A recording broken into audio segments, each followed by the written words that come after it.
triunfo do Bahia, terceiro seguido. Rogério Ceni. Eu vi até um vídeo do Rogério Ceni até projetando o Sul-Americana, né? O Rogério Ceni ali, depois do jogo, já projetando uma classificação na Copa Sul-Americana. O Bahia respirou e respirou bem, né? Outros resultados ajudaram, né? Inter perdeu, Corinthians não ganhou em casa do América Mineiro, Goiás também não venceu, Santos, né, foi trucidado pelo Internacional. Enfim, finalmente o torcedor do tricolor baiano respira mais aliviado, né, Pedro? É isso aí, Fábio. Boa noite para você. Um abraço para todo mundo que tá ligado. O Bahia, de fato, conseguiu respirar um pouco mais, né? Foram 3 triunfos consecutivos. No segundo triunfo, claro que o Bahia conseguiu ali ficar fora do Z4 e tal, mas era 1 ponto de distância apenas, né? Então, não dava para se sentir tão aliviado. E agora, com esse terceiro triunfo contra o Fortaleza, sem dúvida nenhuma, já dá para respirar um pouco mais, já que o Bahia abriu 4 pontos do Z4. E aí você trouxe um ponto importante, Fábio, e foi justamente sobre essa fala de Rogério Ceni no vídeo de bastidores, né? O Bahia sempre divulga um vídeo de bastidores quando o Bahia vence os jogos. E nesse vídeo de bastidores do jogo contra o Fortaleza, apareceu ali um discurso de Rogério Ceni depois do jogo, e ele falando que o Bahia disputa um campeonato de 7 times. Um campeonato de 7 times, onde os 2 últimos são rebaixados, e aí na fala de Rogério Ceni, o campeão consegue o acesso para a Sul-Americana e a possibilidade de disputar um título internacional no ano que vem. E aí eu vou até fazer uma pequena correção ao Rogério Ceni, que na verdade o campeão e o vice conseguem a classificação para a Sul-Americana, e esse número de vagas na Sul-Americana ainda pode aumentar, de acordo aí com o resultado do Fortaleza na própria Sul-Americana, resultado do Fluminense na Libertadores. Mas fato é que desse campeonato de 7 times, e Ceni excluiu Cuiabá e São Paulo da briga, pelo visto, o Bahia hoje é o vice-líder, tá apenas atrás do Internacional, ou seja, se classificaria para a Sul-Americana se esse campeonato de 7 times terminasse hoje. Com o achatamento da tabela aí nessa parte de baixo, acaba que a briga contra o rebaixamento e pela Sul-Americana é uma só, né? A gente não dá para dizer, a gente não pode falar que o Bahia está brigando hoje apenas pela Sul-Americana. O Bahia continua uma batalha árdua, muito difícil ainda, contra o rebaixamento. Tá? 4 pontos de vantagem nessa rodada, mas não tem garantia de absolutamente nada na rodada que vem. A luta do Bahia continua sendo para não cair, e claro que a Sul-Americana pode vir aí como um presente, caso o Bahia consiga escapar do rebaixamento.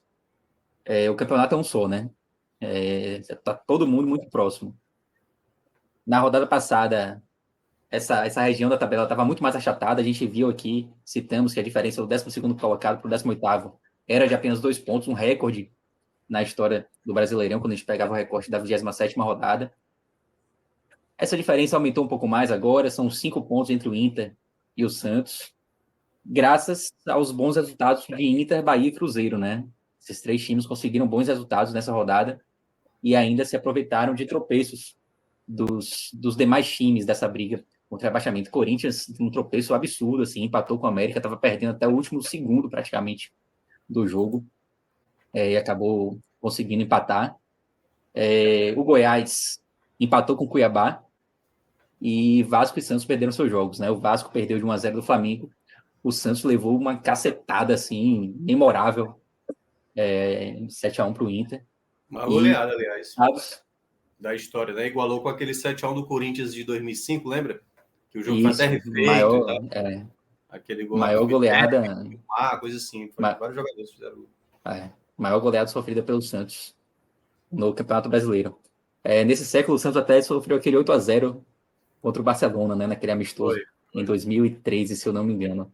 Mas no Campeonato Brasileiro igualou, de fato, a maior goleada sofrida pelo Santos. E o Santos que vinha esboçando recuperação, é claro que a gente vai ver, daqui a pouco vai entrar um pouco mais nos demais times dessa briga, mas é um resultado que compromete demais, assim, a campanha do Santos, né? Porque muda o clima, o Santos tem até um jogo fácil agora. Um jogo fácil, assim, entre aspas, né? Mas vai vir combalido depois dessa derrota gigantesca, assim, né? Uma derrota que entra para a história, sem dúvida nenhuma. E aí, Inter, Bahia e Cruzeiro conseguiram se aproveitar disso também, né? Venceram seus jogos e puderam também comemorar o tropeço dos principais adversários. Justamente isso fez com que esse bloco de Inter, Bahia e Cruzeiro conseguisse se deslocar, né? Se descolar um pouquinho mais dos demais, com a exceção do Corinthians, que está ali bem próximo também. O Corinthians estava num degrauzinho acima em termos de pontuação, empatou e acabou perdendo a vaga, né? Mas, sem dúvida nenhuma, o cenário hoje do Bahia, ele é muito melhor do que o que a gente tinha algumas rodadas atrás, né? O Bahia foi para aquele jogo contra o Goiás, praticamente assim, num jogo de vida ou morte. Se o Bahia perdesse, ia ficar afundado no Z4, e aí consegue ganhar 3 jogos seguidos. Aliás, o quarto triunfo de Rogério Ceni no comando técnico do Bahia em 6 jogos. Então, uma campanha assim, muito positiva de Rogério até aqui. Mudou o Bahia em termos de pontuação e, obviamente, quando você começa a ganhar jogos, você muda também o ambiente, né? Hoje o ambiente do Bahia, a relação do clube com a torcida, ela é muito melhor do que algumas rodadas atrás. E, obviamente, que isso ajuda muito, né? O Bahia vai agora para 2 jogos fora de casa e tem a possibilidade aí de continuar essa sequência. Pode inclusive, ganhar o 4º jogo seguido. O Bahia não ganha 4 jogos seguidos no Brasileirão desde 1991. Tem muito tempo. Nunca aconteceu nos pontos corridos. Então, é uma possibilidade aí de quebrar um tabu que já dura muitos anos. Só para botar um detalhezinho a mais que você mencionou nos bastidores, né, da partida da vitória sobre o Fortaleza, essa fala do Ceni assim, não me é nova, assim, sabe? É muito da característica. Eu vi assim o trabalho dele no São Paulo, o trabalho dele no próprio Fortaleza, né, que eu acompanhei mais de perto aqui quando ele estava trabalhando. Ele sempre é um treinador que ele mira alto. Ele nunca deixa. Eu já falei aqui da outra vez, a gente falou aqui no sábado. Por exemplo, se o Bahia bater a pontuação da permanência, garantir matematicamente, ele não vai estar satisfeito, não. Ele quer mais, ele sempre vai querer mais. Por isso que eu estava mencionando no sábado, dessa possibilidade do Bahia, quem sabe, disputar ali o G10 pela primeira vez dos pontos corridos. Porque o Rogério Ceni, ele é obstinado sempre a colocar a equipe sempre no maior patamar. Ele nunca está contente com a situação que, não, aqui ganhamos e tal, perdemos a situação. Ele está sempre incomodado, ele sempre quer algo a mais, e ele, pelo menos assim no trabalho dele como técnico, tem sido uma característica muito grande, né? Às vezes ele vai mal, geralmente o Ceni pós-derrota em coletiva acaba se atrapalhando muitas vezes e tal, mas eu acho que esse tipo de detalhe que foi dito aí pelo Pedro, né, do bastidor, que é o que o Bahia está pretendendo, né, brigar por uma Sul-Americana, eu acho que há uma grande possibilidade, né, mas por isso que eu estava complementando com aquela informação que eu dei no sábado. Eu vejo até com chances, porque está ali a 3 pontos do Cuiabá. Hoje, praticamente, né, um adversário muito possível de você passar. O São Paulo pode ser que daqui a pouco faça ali a pontuação necessária e largue o campeonato. Aí, claro, já pensar no Fluminense, aí, né, o Fortaleza ali já é outro patamar. Mas eu vejo um potencial do Bahia, claro, que vai estar brigando ali com o Inter, né? Eu acho que os outros ali têm uma certa dúvida se vão conseguir manter o ritmo. Mas hoje o Bahia, dessas equipes aí que estão brigando na parte de cima, talvez não seja a melhor. Eu acho que talvez o Inter ainda tenha melhor elenco. Mas o Bahia, na minha avaliação, é o que tem mostrado mais constância em termos de atuações, né, nas últimas partidas, pelo menos das últimas rodadas que eu tinha observado. E essa Só fala para do não perder Ceni, o fio da meada. Desculpa, Fábio, vai lá. pode completar. A gente está com a fala do Ceni aqui, o Pedro Alves está na agulha, só para a gente ilustrar, para quem não viu ainda, né, a fala do Ceni para os jogadores após a vitória e a esperança de uma Sul-Americana. 33 anos nisso, faz quase 70% da minha vida que eu vivo futebol. Eu conheci muita gente e trabalhei com muitos times. Tinham caras que ficaram felizes de chegar no time profissional. Tinham caras que ficaram felizes quando ganharam a primeira vez. Tinha caras que ficavam felizes quando ganhavam 2, 3. e depois a barriga ficava cheia. E tinha caras que queriam ganhar a porra da vida toda. Caras que queriam ser campeões. Cara, esses são os caras que mais marcaram na minha vida. São meus grandes parceiros, meus grandes amigos até hoje. Os caras que queriam ser campeões comigo. Nós temos um campeonato de 7 times hoje. Nós temos um campeonato de 7 times, nós precisamos desse título. Porque esse título da Sul-Americana, esse título não dá um calendário, e esse título não dá as possibilidades, escutem o que eu estou falando, de ser campeão internacional no próximo ano. São palavras de alguém que é vencedor, né? Então tem peso, né? Alguém que Ele realmente... é o exemplo final, né? O cara que ele é um exemplo. Tesão por toda a vitória. É o resumo do Rogério Ceni. E eu ia comentar a diferença de discurso, que é inevitável a comparação com Paiva, que Pedro vai saber melhor do que eu, mas assim, eu me lembro muito de uma coletiva de Paiva, eu acho que foi quando o Bahia empatou com o Goiás em casa, que ele disse assim, não, é normal, o Goiás jogou Série A no passado, o Goiás está na Sul-Americana, sim, vocês estão cobrando que o Bahia vença o Goiás, como assim? E aí você vê um discurso como esse de Rogério Ceni e é algo totalmente o contrário, né? É o cara, como o Minhoca falou, dando sinais de que assim não é apenas para a gente brigar para escapar do rebaixamento, né? Porque assim ele podia muito bem dizer, pô, abrimos 4 pontos, agora tudo bem, vamos comemorar, tranquilidade. Não, é assim, o objetivo é maior, não é para parar aqui, né? Então, realmente a diferença ela é muito grande, né? Realmente. É Aliás, inevitável pensar que o Bahia perdeu muito tempo sem ter um técnico desse porte, né?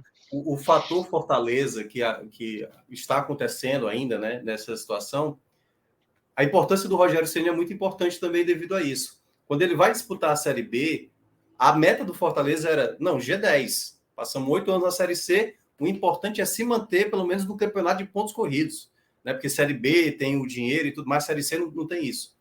E aí, quando ele chega e o time começa muito bem, eu acho que foi por volta ali da 9ª rodada, ele começou a ter esse discurso parecido com o do Bahia, que o Fortaleza na primeira colocação, e assim, olha, eu sei que o nosso objetivo não era logo no primeiro ano subir, mas a gente está na liderança. E aí ele falava exatamente, quase parecido com ele falou assim, eu vivi tantos anos no São Paulo e eu sei o quanto é importante a gente colocar um quadro na parede, ter um título e tudo mais.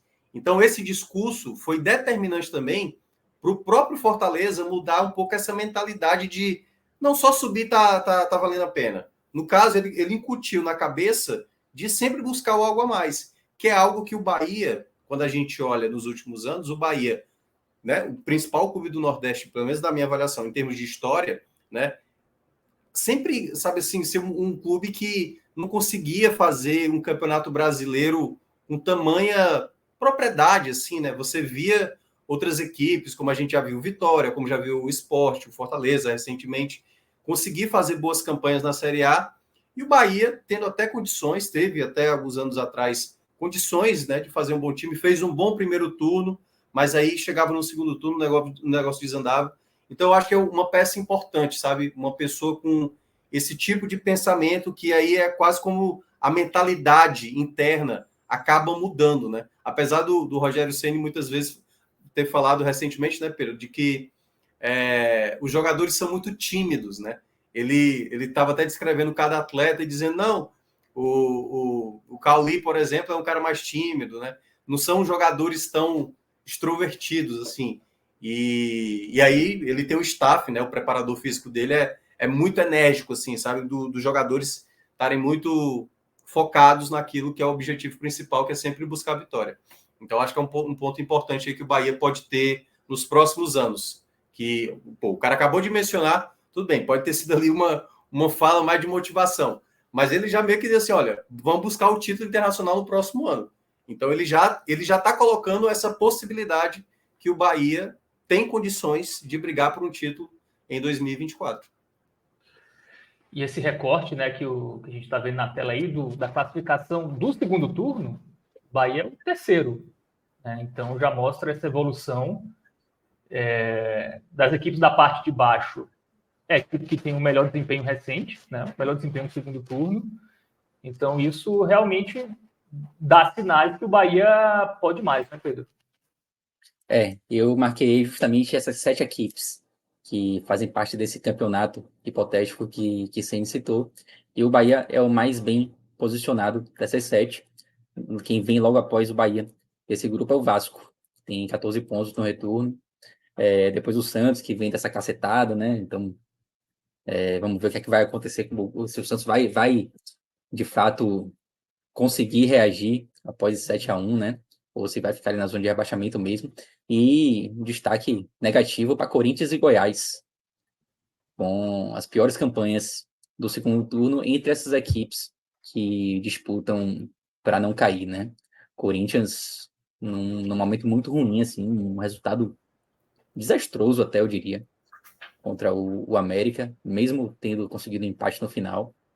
E o Goiás, que é aquele time, né, que sempre de pontinho em pontinho ali, consegue alguma coisa, mas nesse recorte do segundo turno, tá lá embaixo. E aí eu vou até atualizar aqui com o recorte da era Rogério Ceni, né? Pegar da 23ª rodada para cá, e aí o Bahia consegue avançar ainda mais uma casinha, né?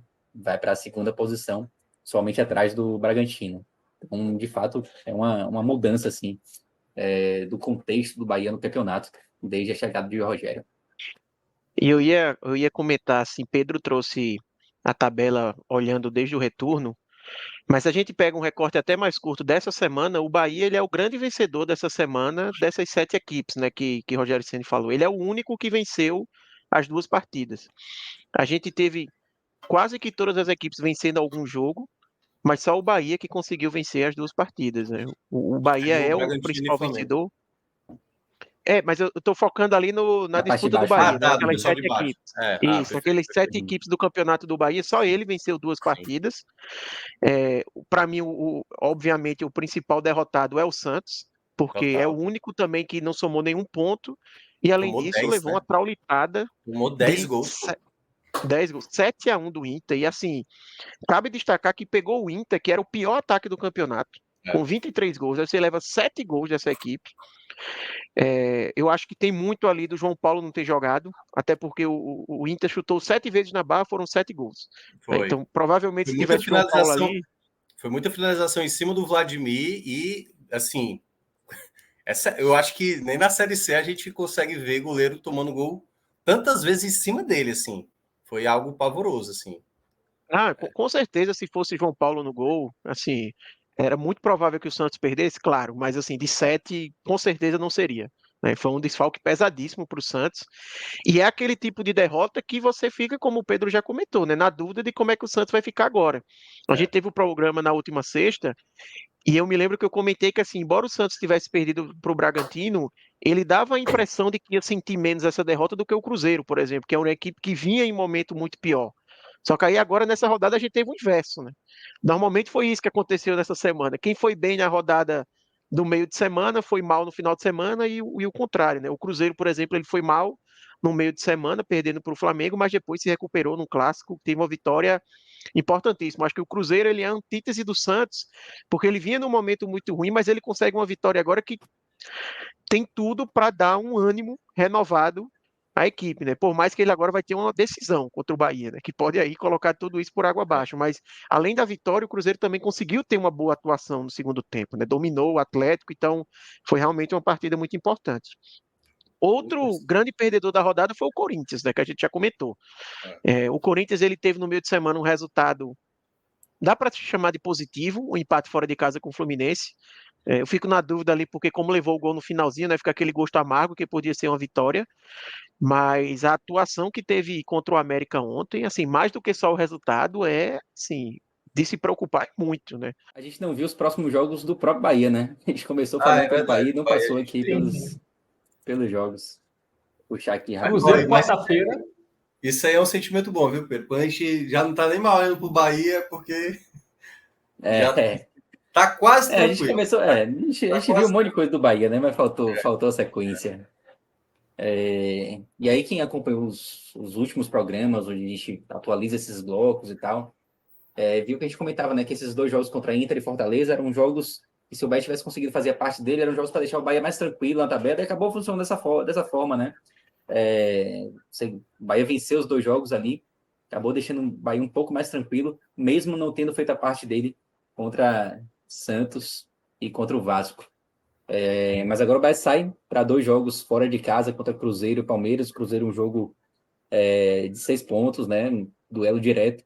Até comentei no programa de anteontem que a depender dos resultados do domingo, um empate poderia até ser bem-vindo, né?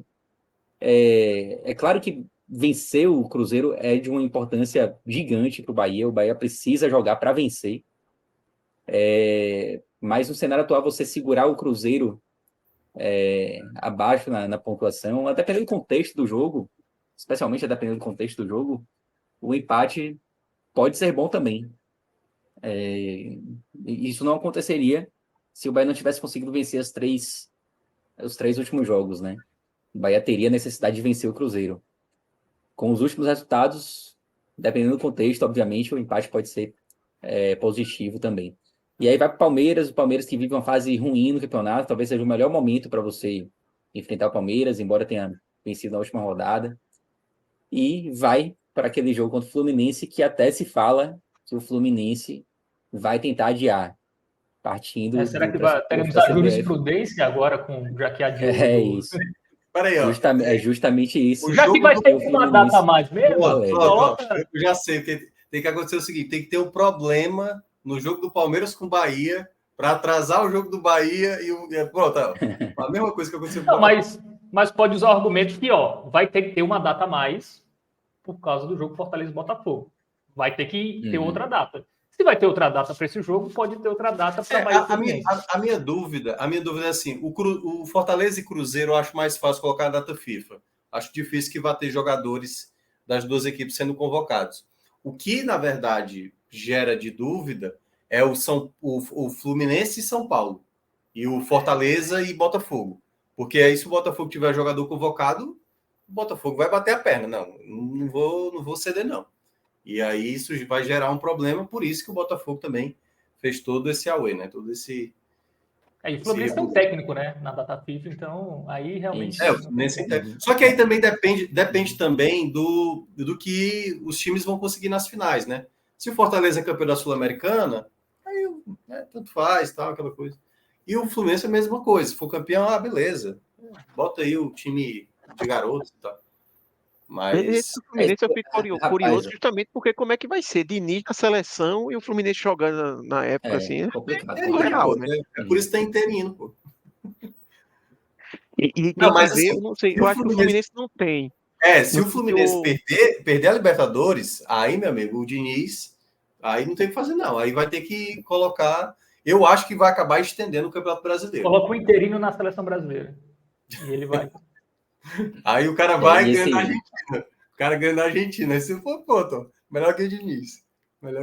E esse jogo, para quem não se atentou ainda, esse jogo acontece numa terça-feira, com a final da Libertadores no sábado. No sábado, domingo. Sábado, né? Sábado.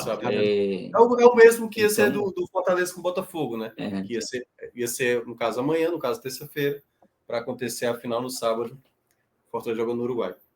Ou seja, se esse jogo for mantido, e eu espero que seja, o Fluminense vem para a Fonte Nova com sub-20, velho. Sub-17, se der. Porque não vai vir ninguém, né? É o foco total na final da Libertadores. O jogo acontece no Rio de Janeiro, né? É nível Grêmio, quando vinha jogar no Nordeste, que nem o Renato Gaúcho vinha. Renato nem vinha. Isso aí nem o torcedor assiste. Exato. O Santos chegou a fazer isso também algumas vezes também, quando vinha para cá para o Nordeste. Eu lembro, o Atlético Paranaense enfrentou o Ceará uma vez com um time bem mesclado com alguns garotos.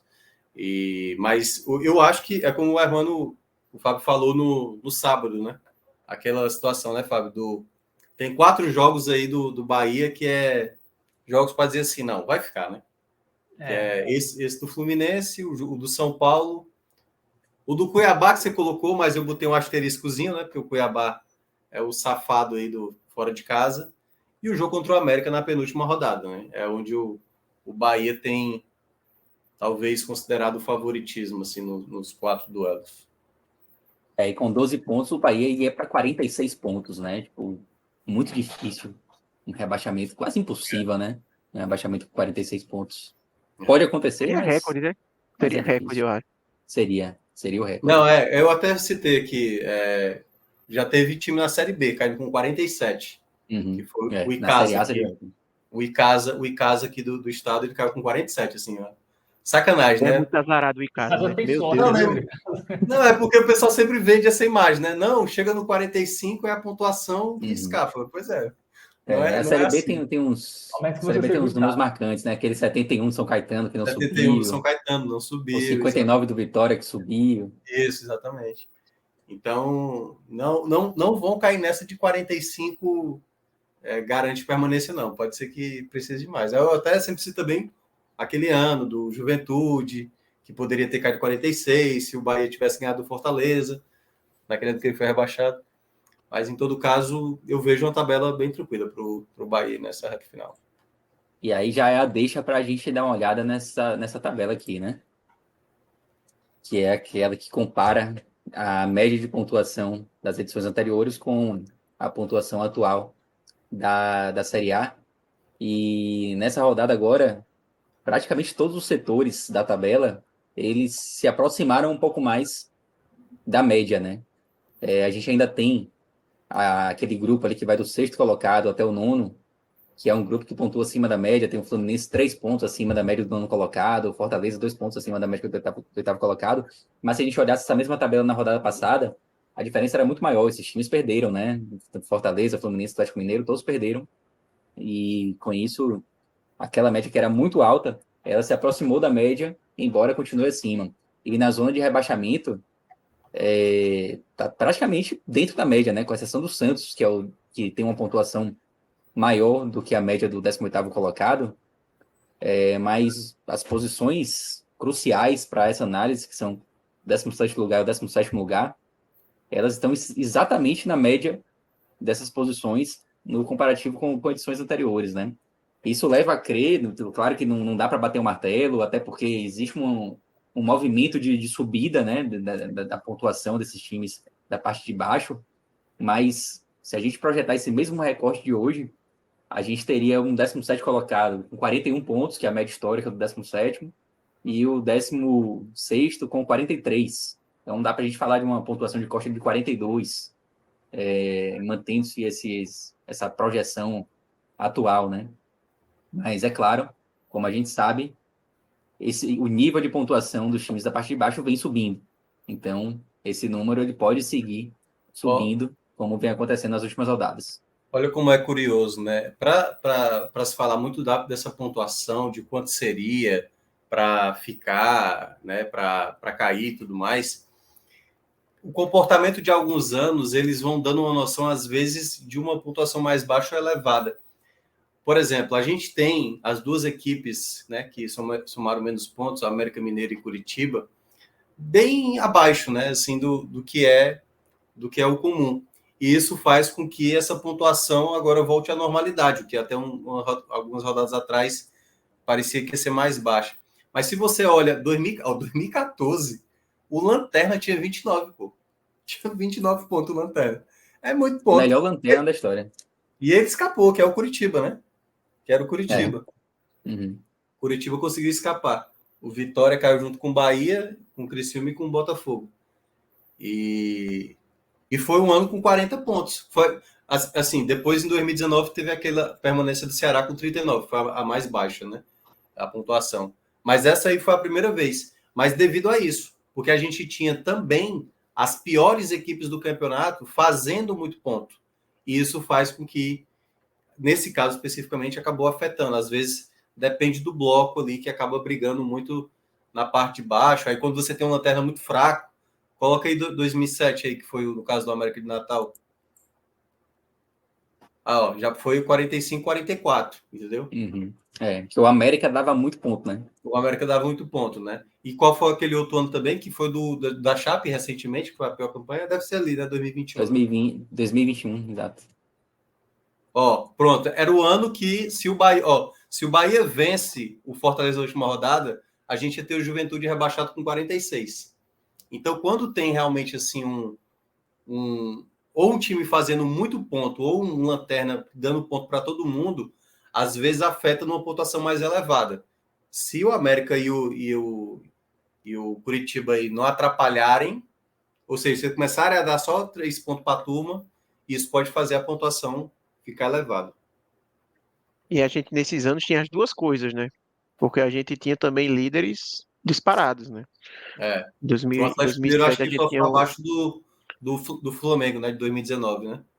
esses dois só ficam abaixo do Flamengo de 2019, mas o Atlético Mineiro ali em 2021 e eu acho que 2007 o São Paulo, né? 63 também, uma Não, pontuação não, alta. mas eu tô falando no final do campeonato. O final do campeonato, acho Ah, que o Atlético sim, sim, Mineiro sim. só fez campanha pior do que aquele Flamengo de 2019. Olha 2019 aí, quando foi o rebaixamento de 2019. Ah, Hum, é o ano do Ceará, né? É o É o, ano baixíssimo, né? é o ano do Ceará com o não, Cruzeiro. É. uhum, Ou seja, geralmente quando tem ou um líder muito disparado ou uma lanterna bem abaixo, que aí é o que aconteceu também em 2019, isso faz com que a pontuação possa estar indicando mais baixo, né? uhum. Exatamente, porque nesse caso aqui o lanterna, o líder, no caso, ele rouba ponto de todo mundo acima da média, né? Todo Ele, mundo ele acabou ganha mais tirando. pontos do que, E do que às a vezes tem média, um Não né? só o salto, líder, né? né? Os três primeiros ali fizeram campanhas muito boas, né? Você É, teve Santos e Uhum, Palmeiras também com 74, é campanha de uhum. campeão. campeão. É. E além desses extremos que de fato são decisivos, a gente tem também a questão dos empates, né? Os empates, eles também roubam muito ponto da tabela. Tira ponto da tabela. E nesse ano a gente tem um campeonato assim, bem dentro da média, né? 27%, que é exatamente a média histórica no campeonato como um todo e também no recorte até a 28ª rodada. Aí a gente tem em 2010, a gente teve uma quantidade mais elevada de empate. Não sei se chegou a afetar, vamos dar uma olhada aqui, né? Em 2010, a gente teve 42 pontos se safando. 42. Ou seja, os empates, eles fizeram a parte deles, né? Eles roubaram pontos da tabela, né? A gente teve menos pontos sendo distribuídos aí na tabela de 2010. E o que eu falei, né? Santos e Palmeiras seriam campeões nesse ano aí, com 74, né? O Fluminense ganhou com 71. Pedro, antes da gente virar a chave para o Fortaleza, tem informação sobre o Grupo City que quer construir um novo CT aí para o Bahia em Salvador. Enfim, o que temos aí de É, informações. Só foi o Rogério Ceni chegar essa, que o novo essa- CT vai ser construído, né? É exigência dele. E não falta dinheiro é, também, né? ele, rapaz, essa semana foi movimentada, né? A semana que passou foi movimentada nos bastidores do Bahia, porque houve uma reunião do Grupo City aqui em Salvador, de toda a cúpula do Grupo City, né? Eles estiveram presentes aqui. Não era nenhuma reunião totalmente voltada para o Bahia, né? Num encontro anual do grupo, e Salvador foi escolhido como a sede. Na verdade, nem Salvador, o evento ocorreu em Prado Forte. Mas, obviamente, muitos temas relacionados ao Bahia foram tratados. E no fim de semana saiu uma matéria do Jornal à Tarde, assinada até pelo nosso Lula Bonfim, falando sobre a possível construção de um novo CT. O Bahia que, há poucos anos atrás, deixou o Fazendão, que era um centro de treinamento já mais antigo, embora em condições até ok, e era um centro de treinamento perto aqui de Salvador, pertinho do aeroporto de Salvador, e se mudou para Dias Dávila, para um CT muito maior, muito mais moderno, só que extremamente distante, né? Dias Dávila fica longe pra caramba, e o que se fala nos bastidores é que os jogadores reclamam muito da distância. Já houveram acidentes, inclusive, o próprio Everaldo já teve um acidente no caminho para o CT. Você tem que pegar uma estrada, assim, tipo, e não tem assim, opções de moradia que atendam aos jogadores do Bahia, ou a comissão técnica, os funcionários. Então, é um CT extremamente distante, de fato, uma distância que acaba realmente atrapalhando. Eu já trabalhei, assim, bem longe de casa, assim, eu já trabalhei 60 quilômetros de casa, e é algo que realmente atrapalha muito o seu dia a dia.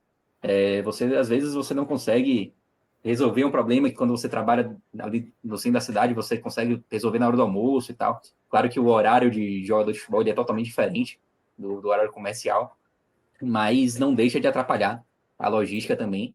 E você falou sobre rasgar dinheiro, e o Bahia vai rasgar dinheiro, realmente. Rasgar dinheiro não é que seja um desperdício, não é isso, mas é um dispêndio, assim, fora do comum, né? Porque o Bahia gastou dinheiro com o CT Evaristo de Macedo há pouco tempo atrás, é um CT novo, e que se for construído mais um agora, vai ser o terceiro CT do Bahia em condição de uso, né? Porque o Fazendão tá aí, tá até em reforma agora, vai passar por uma reforma grande também, bancada pelo Grupo City. O Fazendão vinha sendo utilizado até pouco tempo atrás pela Jacuipense, que estava alugando o espaço. Não sei nem se alugava, se eles pagavam alguma coisa, devia pagar, né? Imagino eu. Mas vinha utilizando o Fazendão e já deixou o Fazendão, porque as obras se iniciaram. Então, o Bahia já está reformando o Fazendão. Falava-se sobre a possibilidade do Bahia voltar a treinar no Fazendão, mas a notícia desse final de semana é sobre a construção de um terceiro CT, talvez ali próximo do antigo parque, do atual Parque de Exposições de Salvador, que fica perto do aeroporto também, mas numa posição mais privilegiada que o Fazendão, e com muito mais espaço. Então, seria uma mudança de paradigma assim, bem, bem importante, e um investimento gigante, né? Um investimento considerável, lembrando que a própria SAF tem o contrato feito com a associação, ele previa que uma parte daquele aporte de 1 bilhão seria justamente em benfeitoria, se não me engano, 280 mil, alguma coisa assim, em investimentos diversos, né? Não havia um detalhamento, mas em estrutura, de forma geral. E talvez esse dinheiro seja empregado justamente na construção de um novo CT. Como mandar um para Recife, não, Pedro? Tá sobrando, né? Tá sobrando. Tá sobrando, rapaz. Tá sobrando A gente, CT, 3 CTs, meu irmão. Aí eu fico o, curioso, San- assim, o que é o que Santos que só será quê? feito. com 2 campos. Mas Eu aí, fico, mas aí eu eu acho fico... que pode entrar a base feminino, né? Talvez para utilizar Mas em esses outros. 3, Ah, não sei, eu não sei. Vai que o Bahia tá pensando em fazer várias categorias aí. Quando eu vi essa notícia inicialmente, eu pensei que ia voltar para o Fazendão. Ia reformar e voltar para o Fazendão. Não imaginei que ia fazer aí um chegou a se terceiro. falar isso. O Fazendão, o que acontece? O Bahia deixou o Fazendão porque existia algum motivo para deixar o Fazendão, né? Justo. O Fazendão, ele tem um acesso complicado, não tem espaço para crescer. Era um terreno irregular também, né? Você tinha os campos na parte de baixo e aí a parte administrativa, a maior parte assim, dos prédios administrativos ficavam mais no alto. Isso acaba dificultando, né? Mas é um problema que está sendo resolvido. Se fala que vai haver toda a terraplanagem do terreno. E o problema do Fazendão é a localização, é um acesso complicado, embora seja no centro da cidade, perto de onde os jogadores moram, mas as ruas que dão acesso são ruas estreitas, enfim. E você não tem assim um espaço sobrando, né? O Fazendão ele é rodeado ali por residências, então não tem muito como você expandir. E quando o Bahia decidiu sair do Fazendão para Dias Dávila, é porque o Fazendão estava ficando obsoleto, né? Dias Dávila tem uma estrutura gigante, tem espaço demais para crescer. O grande problema da cidade tricolor é justamente a distância. É realmente uma distância que eu acho que faz até com que jogadores pensem 2 vezes antes de vir para o Bahia. Alguns jogadores eles podem pensar, pô, pegar uma distância dessa aí de, sei lá, 60, 70 quilômetros para treinar todo dia. O Eu Samuel prefiro para Lima outro fala clube. isso Acho que pode aqui. acontecer, assim, sabe? São 54 quilômetros do centro de Salvador até o CT. É longe pra É caramba, velho. quase, É realmente muito cansativo. É uma E aí viagem. você precisa pensar em uma logística viagem. dos funcionários, né? Ônibus para buscar. É de fato bem complicado. Mas minha curiosidade é essa: o que é que vai acontecer com a cidade tricolor se isso de fato ocorrer? E a Fonte Nova, Pedro? O City quer comprar também? O governo do Se os estado caras tem interesse em vender? os cara Existe essa estão possibilidade? pensando em tudo, né? E foi mais um ponto também que surgiu. Essa história já surgiu em diversos momentos, né? Uma possível compra da Fonte Nova pelo Grupo City. A Fonte Nova que tá é uma concessão, né? Que hoje quem administra a Fonte Nova é um consórcio formado por AES e Odebrecht. Esse consórcio ele iria gerir a Fonte Nova por muito tempo, mas há 2 anos atrás houve a redução do tempo de concessão. A concessão ela termina em 2028. Vai haver um novo processo de licitação, não sei nem se é licitação que chama mesmo, mas, enfim, vai haver um processo para se definir quem gere a Fonte Nova a partir de 2028, e o Bahia pode ser um dos interessados. Acho que faria todo sentido, inclusive, o Bahia ser um dos interessados. E uma outra possibilidade é que a Fonte Nova ela continue pertencendo à DOAS Odebrecht, com o Bahia totalmente responsável pela gestão, né? Uma outra possibilidade também que pode vir a ocorrer. O Bahia já teve reuniões com o governo do estado sobre isso. E hoje até surgiu uma entrevista também de Fábio Mota, eu vou até ficar devendo para quem que foi essa entrevista. Mas Fábio Mota, presidente do Vitória, né? Falando, né, que não é bem assim, que se houver uma licitação, que o Vitória vai ficar atento também. E faz parte, né? Tipo, mas o fato é que o Vitória não vem atuando na Fonte Nova já há algum tempo. E é muito identificado com o Barradão, né? Então, eu acho que há um caminho natural, assim, para que o Bahia passe a gerir, talvez não como dono, propriamente dito, mas sendo cada vez mais ativo na gestão da Fonte Nova.